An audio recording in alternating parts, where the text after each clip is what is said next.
बड़ी खबर है बाढ़ से जुड़ी हुई। यूपी के कई जिलों में आपको बता दें बाढ़ का कहर अब देखना शुरू हो गया है।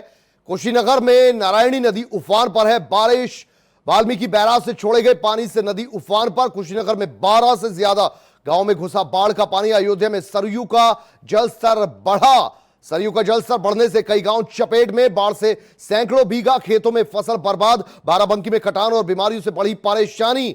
बाढ़ प्रभावित गांव में बीमारी फैलने का खतरा भी बढ़ा।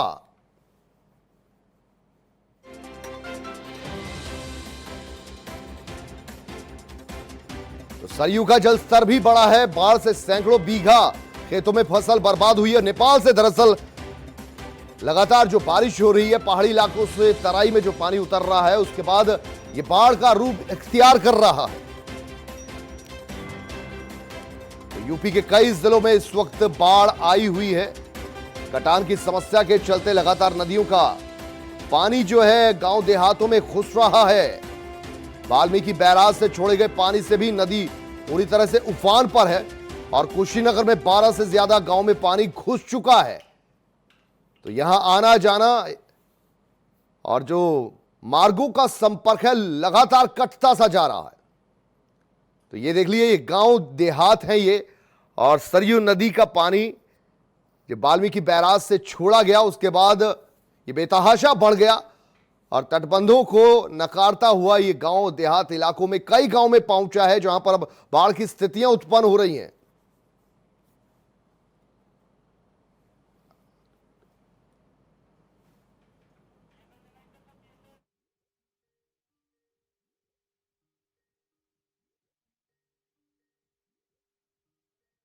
ज्यादा गांव में बाढ़ का पानी घुसा है। तस्वीरें आप देख सकते हैं किस तरीके से घरों से निकलकर बाहर बाजार, सड़क कहीं भी पहुंचना है उसके लिए कड़ी मशक्कत अब करनी पड़ रही है। ऐसे में खाने के लाले पड़ रहे हैं, फसलें बर्बाद हो रही हैं और प्रशासनिक सहायता जिसकी दरकार हमेशा रहती है वो एक बार फिर से नदारस्ती नजर आ रही है। और बाढ़ में चूंकि पहले से इंतजाम नहीं किए गए, पहले से प्रबंध नहीं किए गए, उसका खामियाजा अक्सर जो लोग उठाते हैं यानी कि गांव वाले, मजबूर गरीब किसान, उन्हें फिर से उठाना पड़ रहा है। कुशीनगर में नारायणी नदी पूरे उफान पर है और इस उफान की वजह यही है कि पहाड़ों में हो रही बारिश के बाद बैराजों से लगातार जो पानी छोड़ा जा रहा है, नदियों का जलस्तर बढ़ता चला जा रहा है। और अयोध्या में भी सरयू का जलस्तर जो बढ़ा है वो नदियों की सीमाओं को लांघकर गांव तक पहुंच चुका है, खेतों को बर्बाद कर रहा है, किसानों की खड़ी फसल को चौपट कर रहा है और इसके अलावा जो मुख्य मार्ग हैं उनको पूरी तरह से बाधित कर चुका है। ऐसे में गांव से शहरों का संपर्क भी टूटता जा रहा है और लोग फंस कर रह गए हैं। बीमारी, इलाज, खाने पीने के सामान के लिए अब और ज्यादा मशक्कत करनी पड़ रही है। ऊपर से प्रशासनिक अमला जिसकी सहायता वक्त रहते यहां पहुंचनी चाहिए वो धीमी रफ्तार से पहुंच रही है, जिससे और ज्यादा कष्ट किसानों को, मजदूरों को या इन इलाकों में रहने वालों को सहना पड़ रहा है।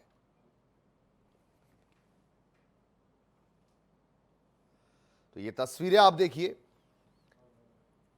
इन तस्वीरों के जरिए आप समझ सकते हैं जो छोटे छोटे नदी नाले हैं जिनमें अक्सर पानी कम रहता है या नहीं भी रहता है, वो भी बरसात के दिनों में पूरे उफान पर आ चुके हैं। और उफान पे आने के बाद यही हो रहा है कि पानी जो रिवर बैंक हैं उनको लांघ कर गांव की सीमाओं में दाखिल हो रहा है, उनकी फसलों में जा रहा है और तो और उनके घरों को भी पानी में समेटता चला जा रहा है। कुशीनगर में 12 से ज्यादा गांव में बाढ़ का पानी घुसा हुआ है और अयोध्या में सरयू का जलस्तर बढ़ने से भी कई गांव पानी में डूब चुके हैं और वहां पर भी लोगों को बेशुमार दिक्कतों से दो चार होना पड़ रहा है। तो सैकड़ों बीघा फसल भी इसी के चलते बर्बाद हुई है।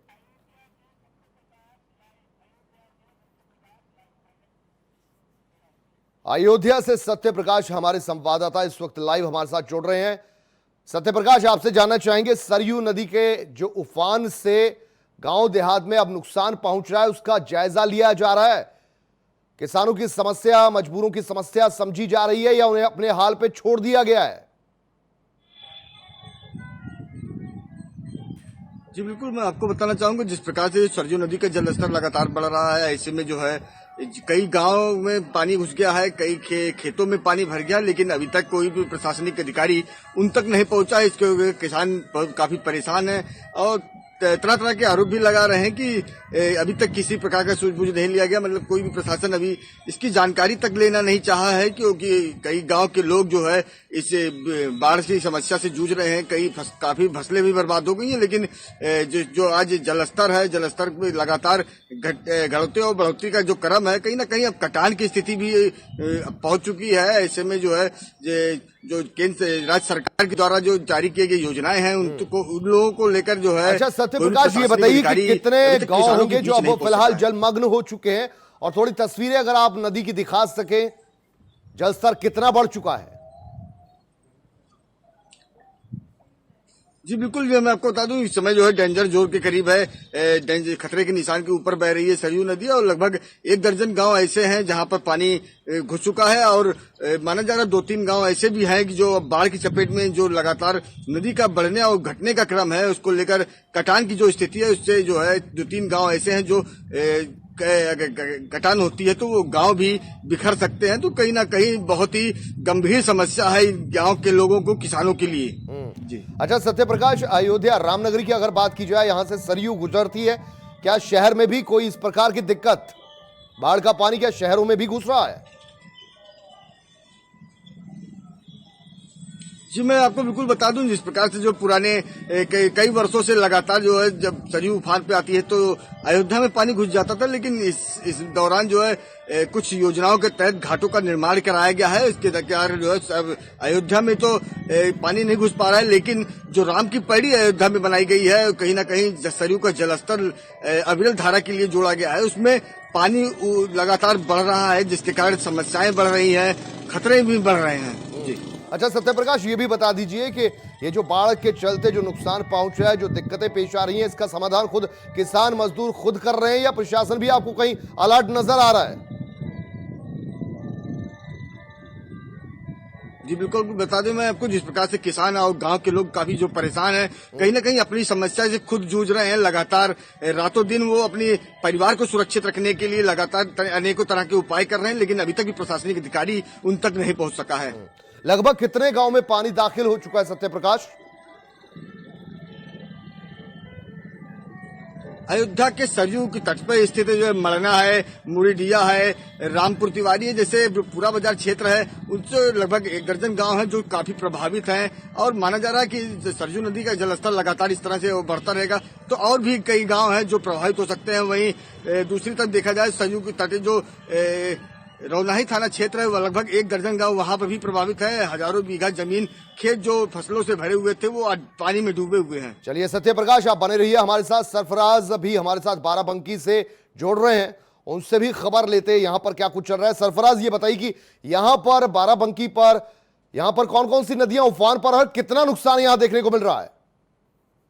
आपको बता दें, बाराबंकी में घाघरा नदी है, रप्ती नदी है और करणई नदी है जी। ये 3 नदियां हैं जो काफी उफान पे है, लेकिन जो घाघरा नदी है इस समय बहुत उफान पे है और आसपास के जो गांव है, 3 तहसील है, उनको अफेक्ट करती है और हजारों आदमी इससे अफेक्टेड हैं। जी जी सरफराज, ये समझना आपसे जरूर चाहेंगे, तटबंधों का निर्माण किया गया था, पिछले कई सालों से किया जा रहा है और कहा जाता है हर साल ही किया जाता है, लेकिन तटबंध जब मौका पड़ता है, उसकी जरूरत पड़ती है तो फिर टूटकर बिखर जाते हैं। यहां पर क्या कुछ हाल है?